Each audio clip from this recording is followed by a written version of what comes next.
Hi everybody and welcome to your daily tarot reading for Monday the 6th of February 2023. Thanks for joining me.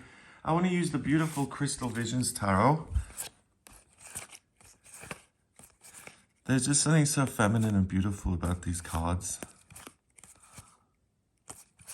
I mean, even that looks like a romantic dream. Let's see what these cards want you to know about Monday. I'm just going to choose 3 cards. Let's have a look at what the Crystal Visions Tarot wants you to be aware of. I hope you've had a great weekend, and let's see what this day has in store for you.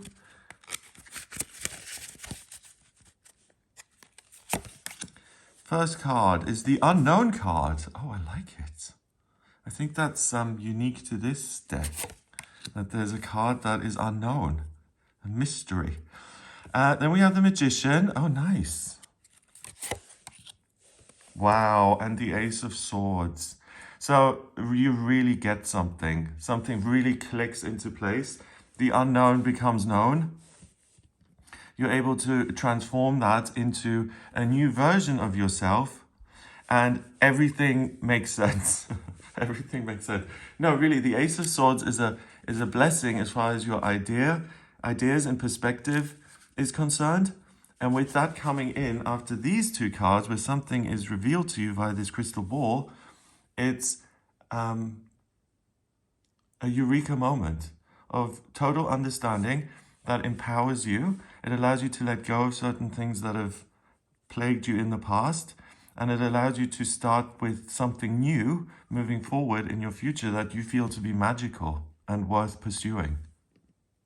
So you really emerge out of some ether, the fog clears, and you start to see yourself as you really are. You really get something about yourself, the world, how you operate in the world, and how you can adapt that to have a more positive experience. Okay, so let's look at this card. We've got the Unknown card. We've got a woman here with a pentagram around her neck, although it's a pentacle, I suppose. Then she's got this, the 3 phases of the moon on her forehead. So a pentagram is spirit over matter. You're a spiritual being having a human experience, and by creating things on a spiritual level, on an intellectual, emotional level, you're able to manifest them into the world. That's why you're the boss and not the world, because it is mind over matter and you can create whatever it is you want. And then the moon obviously is associated with water, and it's on her 3rd eye. So she's able to receive messages via that, and the crystal ball, same thing. And then she's able to implement that information and use it for her own benefit. We've got this familiar here holding a magic wand.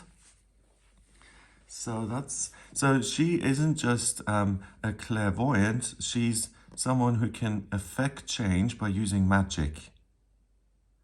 So that's very interesting, because next to it we've got the Magician. So what's coming out of the ethers for me as I'm looking at these 2 cards is that you can really create something magical in your life today that stems from your ideas and your ability to see.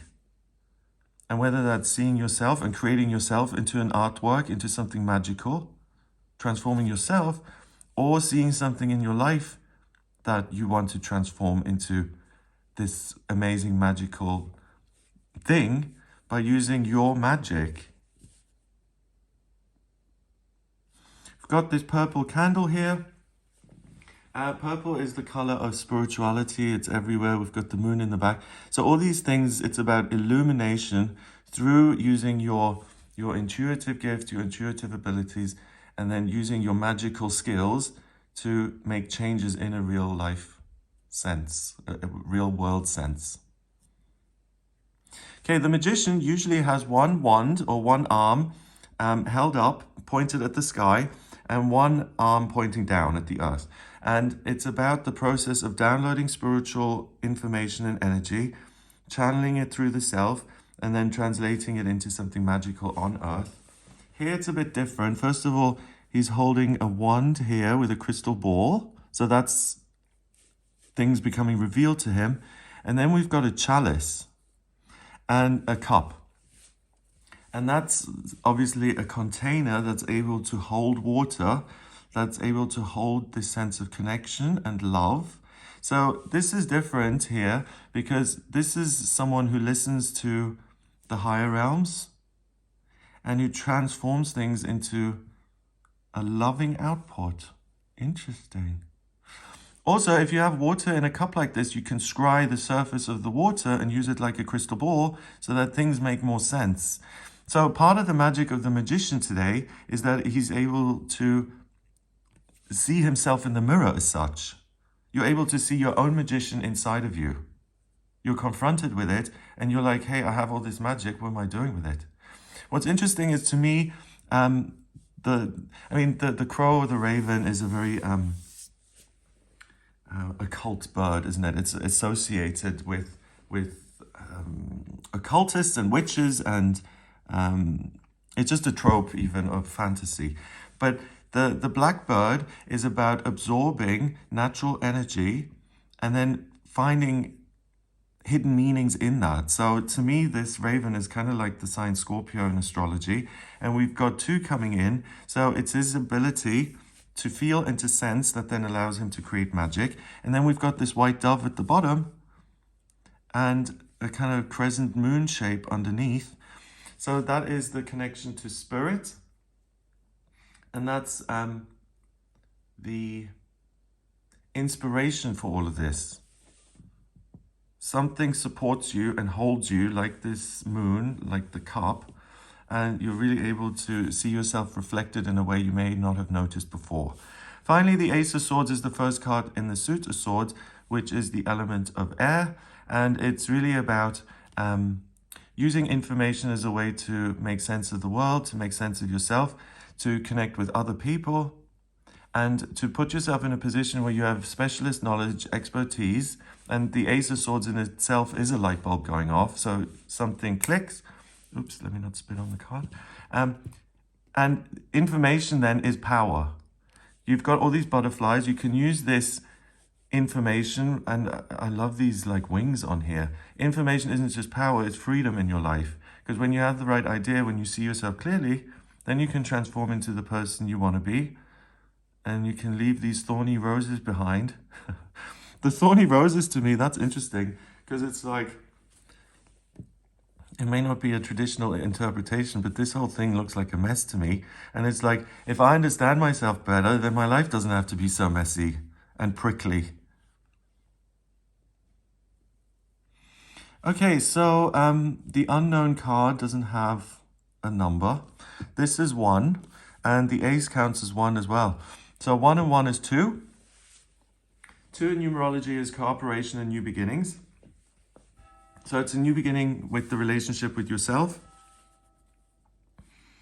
Cooperation with your future self, I feel that's trying to come in via the higher realms. And obviously 2 being the number also means that you're able to connect well with other people. Although I think you might be quite busy kind of fleshing out the new version of you that you want to embody. I don't think the interest is mainly going to be on relationships. And also with this sword almost piercing these roses, I think it's about the love for self and figuring out how to create some order, rather than engaging with other people and making them the focus. So I hope that gives you an idea of Monday, the 6th of February. If you would like a personal reading with me, please get in touch via my website. It's gregoryscott.com. On the front page, click on Book Your Readings to audio reading with me. I use the tarot, astrology, numerology, and my intuition in my personal readings. So if you have any questions about what's coming up in future, where to live, what to do work-wise, relationships, finances, anything at all really, please do get in touch with me for a personal reading. And if you like this video, then give it a thumbs up, please hit subscribe and share it online. Have a wonderful time, and I'll speak to you tomorrow.